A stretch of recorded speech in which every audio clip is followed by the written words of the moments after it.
Good evening, everyone. So today I'm going to talk about love. I breathe loud.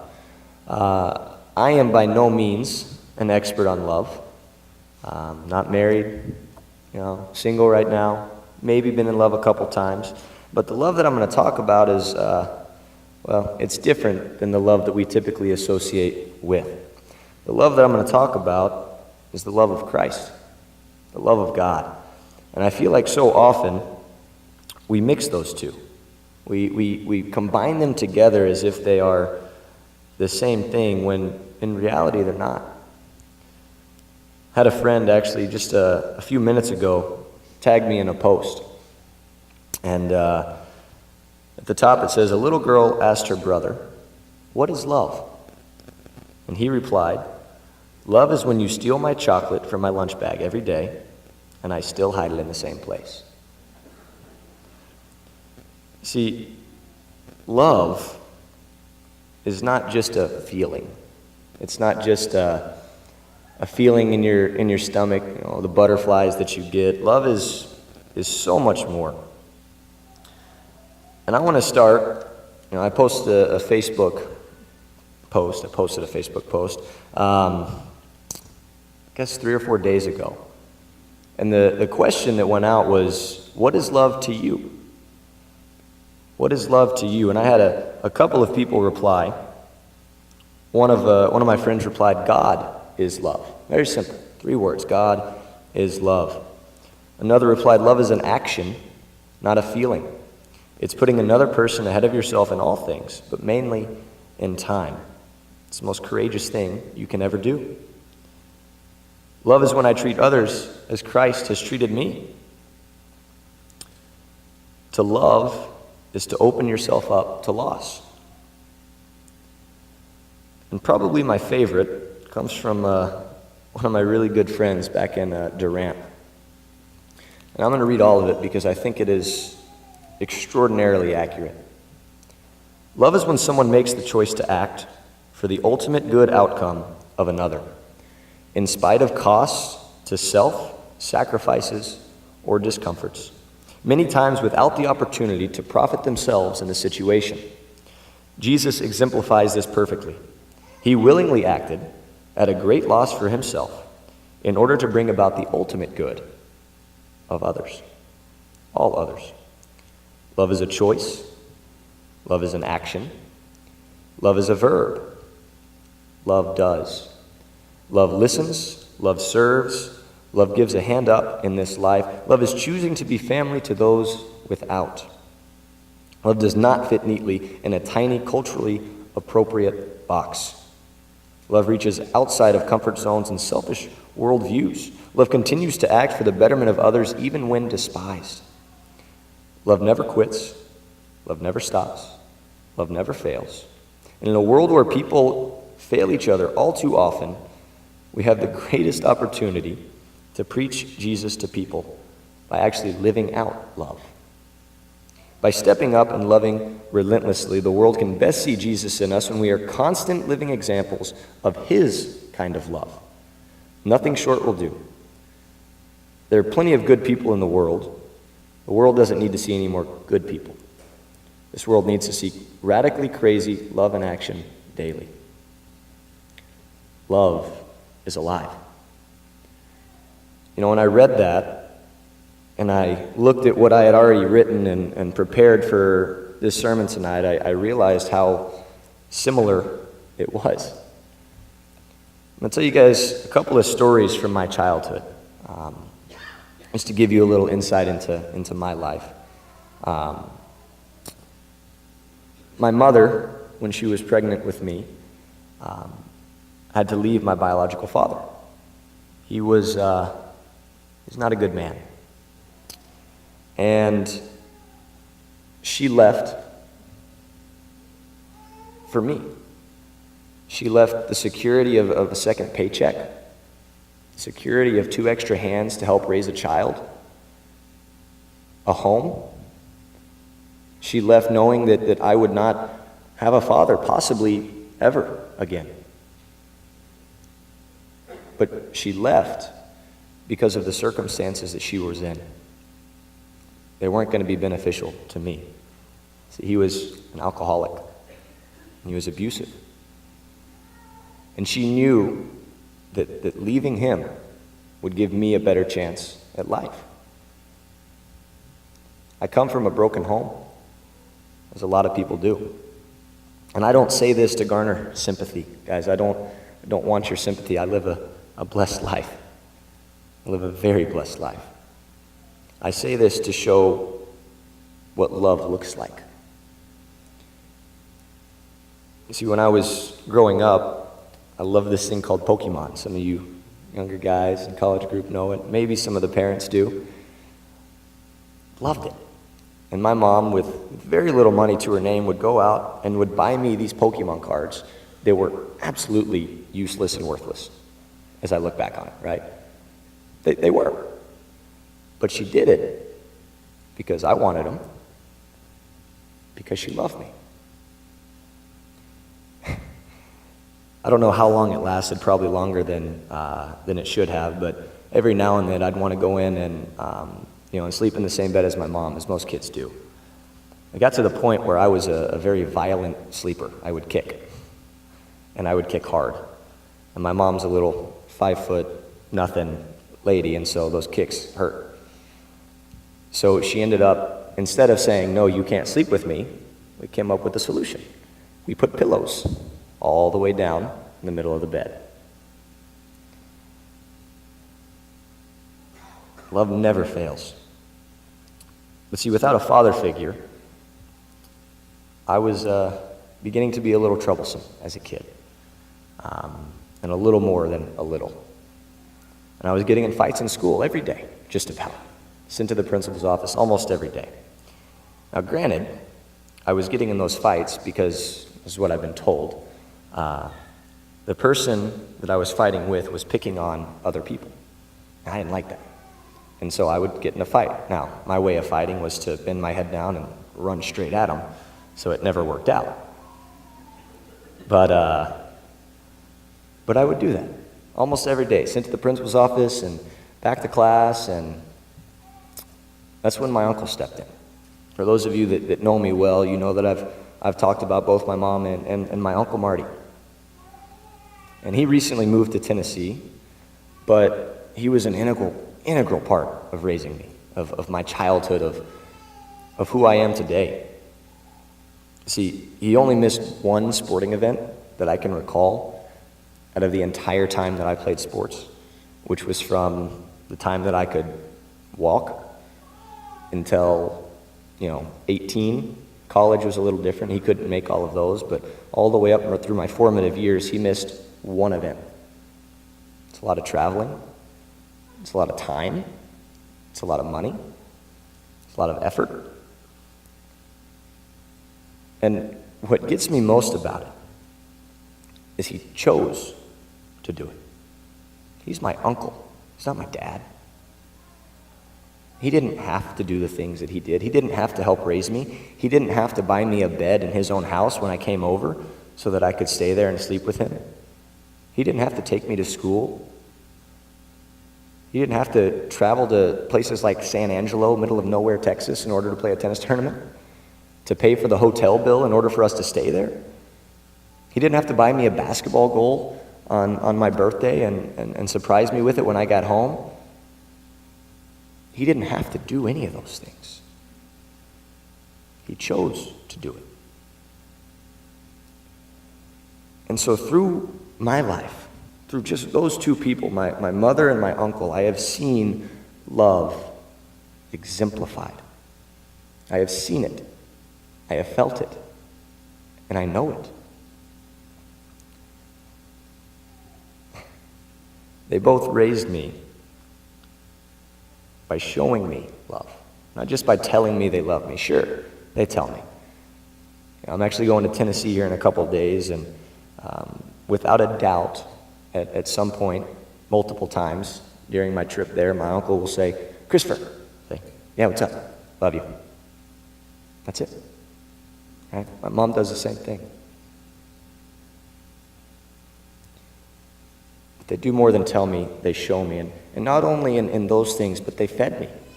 They clothed me. They tended to my pain, problems, anything that needed help, they did.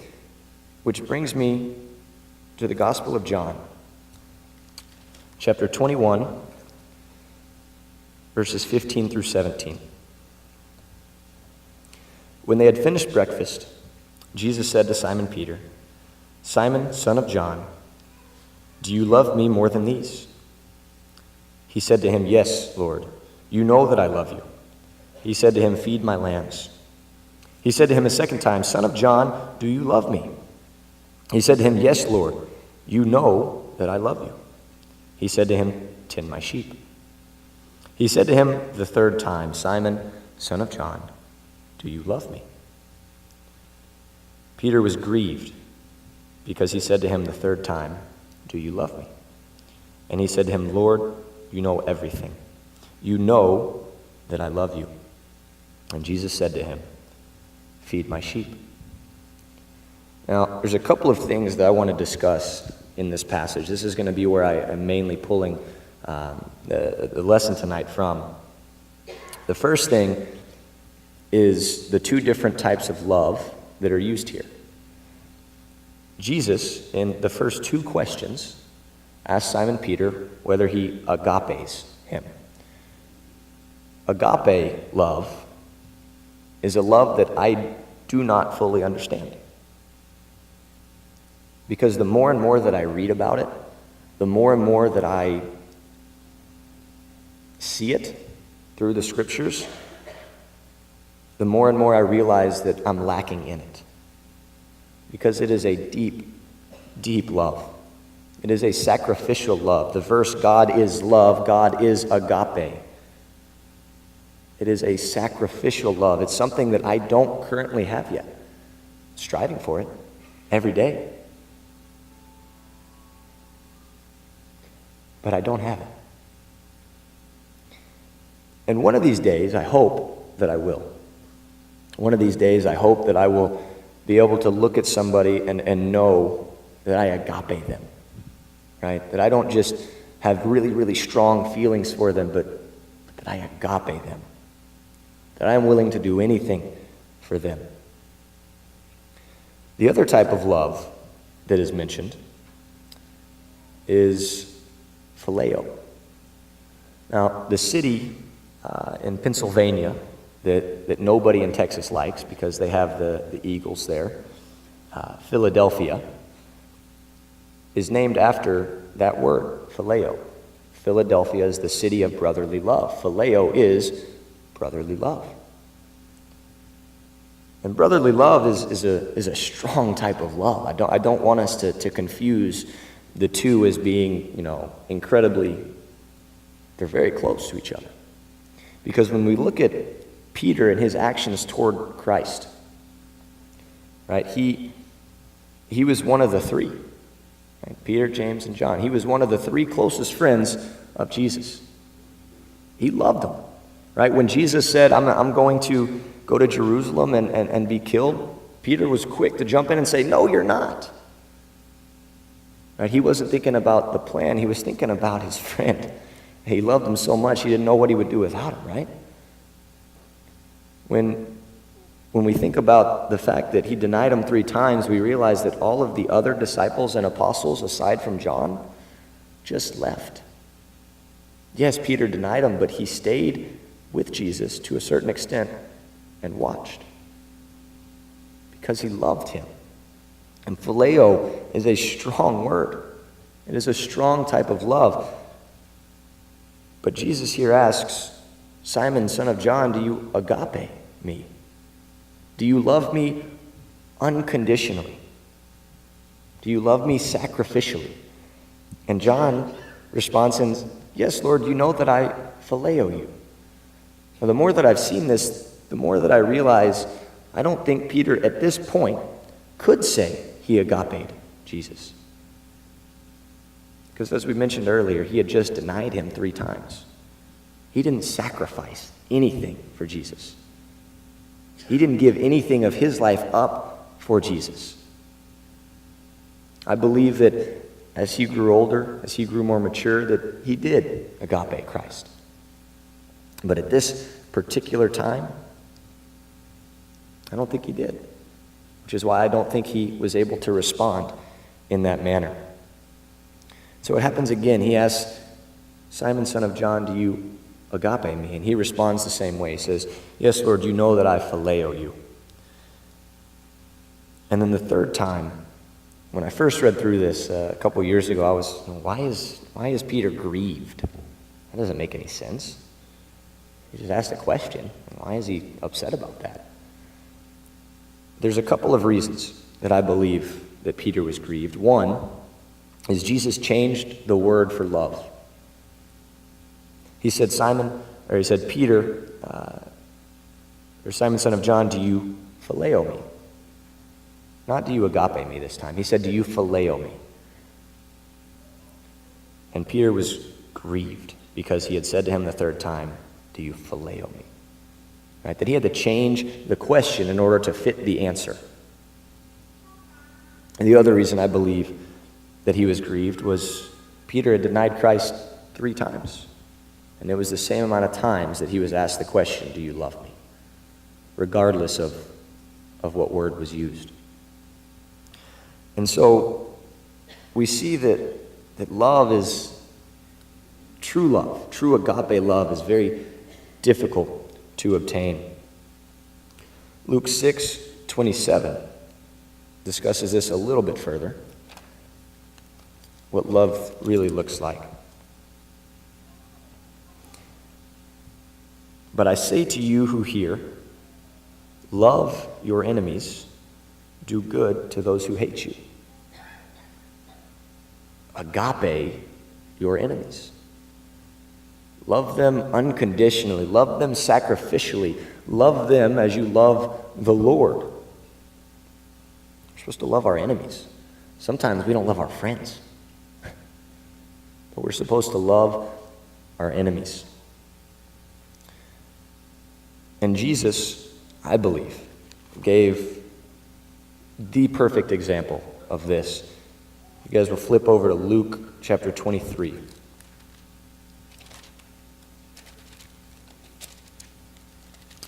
going to read verse 34 here.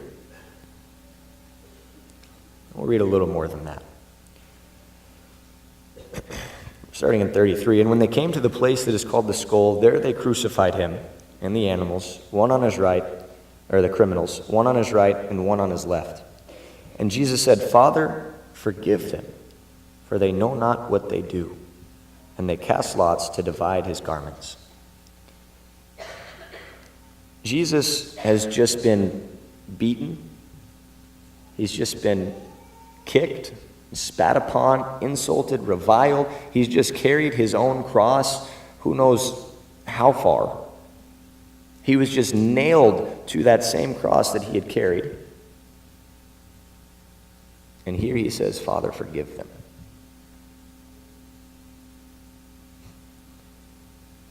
What kind of love is that?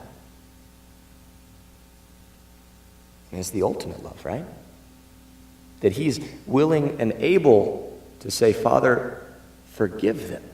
After all that they had done to him, after his enemies had put him up there on the cross. He wants God to forgive them because he loves them.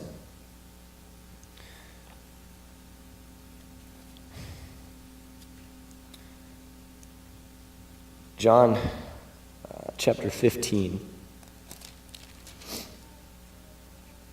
verses 12 through 14. This is my commandment, that you love one another as I have loved you. Greater love has no one than this, that someone lay down his life for his friends. You are my friends if you do what I command you. No longer do I call you servants, for the servant does not know what his master is doing, but I have called you friends, for all that I have heard from my Father I have made known to you. You did not choose me, but I chose you and appointed you that you should go and bear fruit, and that your fruit should abide, so that whatever you ask the Father in my name, he may give it to you. These things I command you so that you will love one another. The greatest love that someone can show is to lay down your life for your friends, right? Well, Jesus says here, you're my friends if you do what I command you. Right? If you follow the Lord's will, you are my friend. Then he goes on to say, I have called you friends.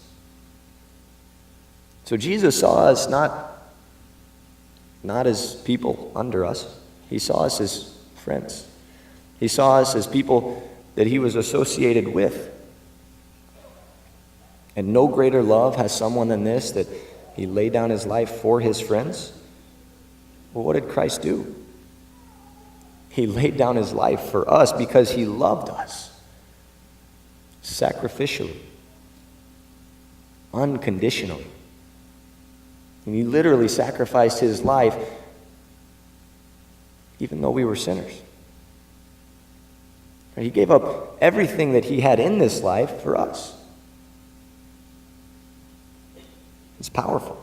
It's strong. It's something that we have to try and live up to every day.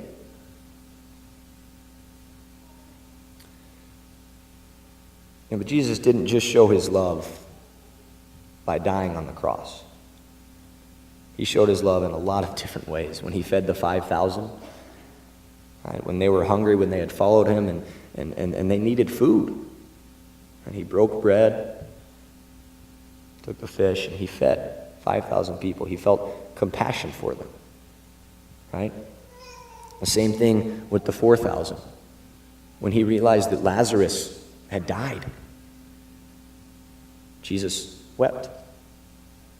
And what did he do? Raised him from the grave. Said, Lazarus, come up out of there. He raised him from the dead. He loved him. He healed the blind. Right? Those who couldn't see, he wiped mud on them sometimes that he had made from dirt and spit.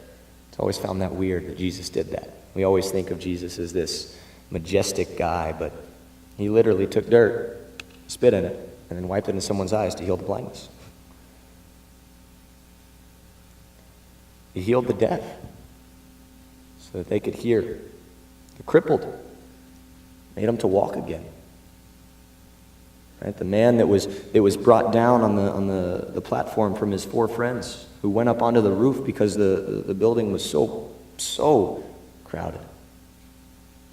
Jesus said, rise, get up and walk. Your faith has made you well. And this crippled man got up and walked. When they were on a boat and Jesus was downstairs sleeping in the middle of a huge storm, right? Massive storm is raging, and Jesus is passed out asleep. He wakes up from the disciples, and he calms the storm to show them the love that he has for them. Jesus showed love in so many ways. You see, there's 2 commonalities between all of those stories, between the crucifixion, between everything that I've talked about. One is Jesus. The second is action. 2 of the Facebook comments mentioned it, right? Love is action. It's a verb. It's something that you do. Of course you feel love, right? It is something you feel. But if we're going to truly be loving, if we're going to truly show God's love,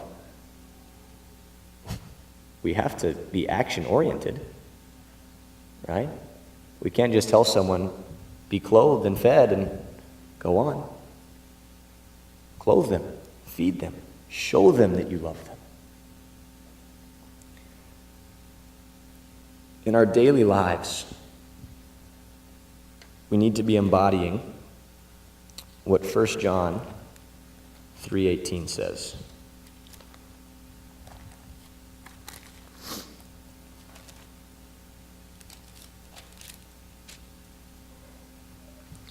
Little children, let us not love in word or talk, but in deed and in truth. Our daily lives, when we go to our work, when we get up in the morning, when we go to the grocery store, when we come to church, whatever we're doing, wherever we're doing it, we need to love not in word or talk, but in deed and in truth. Right? We have to be action-oriented lovers. We can't be passive with this. It's not something to be passive with. Jesus was never passive with his love. It was always action. There's always something that happened. And we need to live as James tells us. James chapter 2, verses 15 and 16. It says this, "If a brother or sister is poorly clothed and lacking in daily food, and one of you says to them, 'Go in peace, be warmed and filled,' without giving them the things needed for the body, what good is that?" We need to be living a life where we don't just say, "Go eat, be clothed," but we help them with that. We provide what they need. We need to embody what 1 John says, and we need to live as James tells us. We need to live as Christ lived. I think I'm going a little short today. I hope you guys don't mind. But in essence, we need to live love. Right? We need to give love. And we need to be love.